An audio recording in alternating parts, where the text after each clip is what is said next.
Okay, so I just put it on there like that? On the hunt for an election victory. You know me, I'm sweet as. Scott Morrison was sandbagging the ultra-marginal Victorian seat of Chisholm for a second day straight. Is there a dark chocolate? But it's a controversial captain's pick in another state that's leaving a bitter taste in the mouth of some Liberals. The comments that Catherine has made, obviously, were insensitive, and she's admitted that.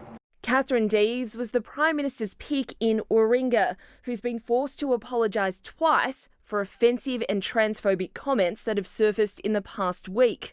New South Wales Liberal Treasurer Matt Keane telling the ABC she's got to go, there's no place for that vile bigotry, after publicly venting in a post liked by federal government MP Dave Sharma. I'm not joining that pile-on, and she has learned from her experiences about how she's sought to deal with this issue in the past. The selection of this candidate isn't just dividing the country, it's dividing the Liberal Party. Scott Morrison ended the day at the Easter show in Sydney, the first time he's mingled with large crowds this campaign, a risky move that went smoothly. Hello?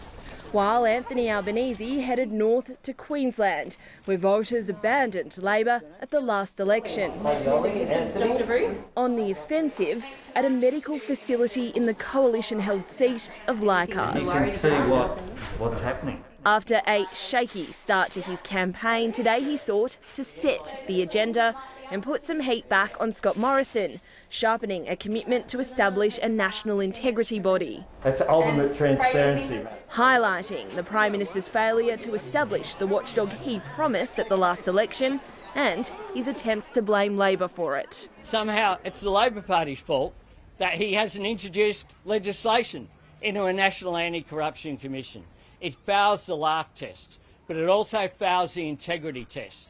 It's two-page fluff versus over 300 detailed pages that 300 of legislation. pages, will it be and put that to a vote legislation in the is my next policy. Parliament? That's what I'm putting to the election, and that's what I would hope to put to the Parliament. Neither side is taking a big policy agenda to this election, but a clear distinction has now been drawn on the issue of a National Integrity Commission.